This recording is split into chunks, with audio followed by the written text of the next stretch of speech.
साक्षी दाखवू नका. हे म्हणते बाबा मम्मी पप्पा आपली सत्ता होती त्यावेळेस तुम्ही मुंबईला नाही गेले. आज माझ्या आयुष्यात वाटलं जात.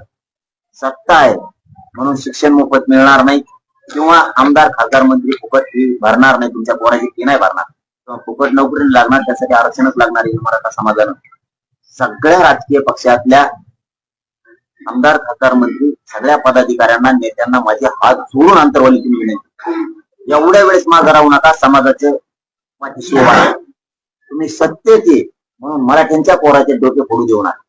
जर डोके फोडले तुम्ही काठी बी डोचली ना मराठ्याच्या पोराला मुंबईत काठी, तर राजकीय सगळ्या मराठ्यांनी एका बाजून महाराष्ट्रातला पांढन रस्ता सुद्धा सुरू नाही राहायला पाहिजे. काठी जरी डोचली इतक्या ताकदीनं मराठ्याच्या पाठीशी उभा राहा. ही आमचे तुम्हाला आग्रहाचं निमंत्रण पण आहे, हात जोडून विनंती पण आहे. समाजाचे रक्षण करायची वेळ आली, त्यावेळेस रक्षणासाठी रस्त्यावर या. असा समाज तुम्हाला कधीच माफ करणार नाही. ज्यावेळेस आमच्यावर संकट होतं त्यावेळेस तुम्ही सरकारच्या बाजूने होतात, म्हणजे ती मोगलाच्या फौजी असल्यासारखं होईल.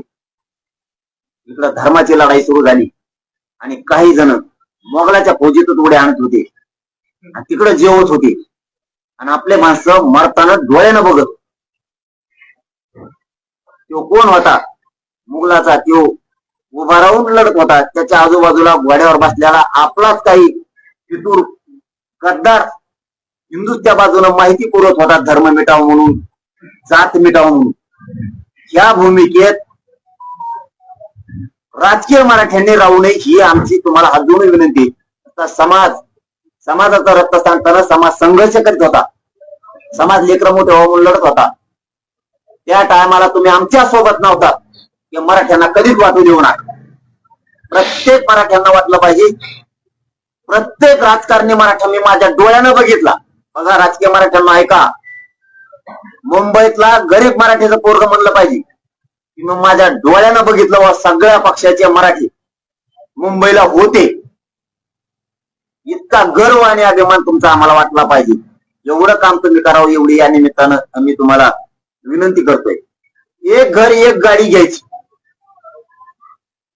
मोटरसायकल असन, फोर व्हीलर असन, काय असन, एक घर एक गाडी 27 ऑगस्टला निघलीच पाहिजे इतक्या तयारीला लागाय. एक घर एक गाडी ज्यांनी घेतली, मग आता ती मोठी असन मोटरसायकल असन, त्याने फक्त वाटर लावायला मुंबईला यायचं. मग त्याने त्याची गाडी घेऊन माघारी. मोटरसायकल वाल्याला एक महत्वाची सूचना आहे ते ध्यानात ठेवा. तुम्हाला गाडी दम्माने हाणायची.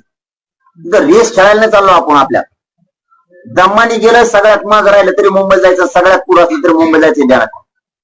माझ्या एकाही पोराचं नुकसान होता कामा नाही, त्याचा हातपाय मोडता कामा नाही, तो गाडी उपडता कामा नाही, ध्यानात ठेवा. गाड्या दम्माने चालवा. नसता एकानेही मोटरसायकल मुंबईला घ्यायची नाही.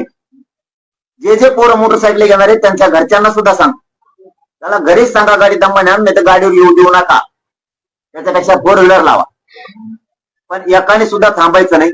आहे ती पुरी ताकद ह्यावेळेस मराठीने होत आहे आणि मराठ्यांची शक्ती वाढवायची, मराठ्यांची शान वाढवायची. मराठा हरू द्यायचा नाही ही मराठ्यावर जबाबदारी. सगळ्या मराठ्यांनी मुंबईकडे सगळ्यांनी निघायचं. आपल्याला शांततेचं आंदोलन करायचंय हे सांगितलंय. मुंबईच्या मराठ्यांबद्दल सगळ्यांना सांगून झाले. शेवटचा मंत्र आता मराठ्यासाठी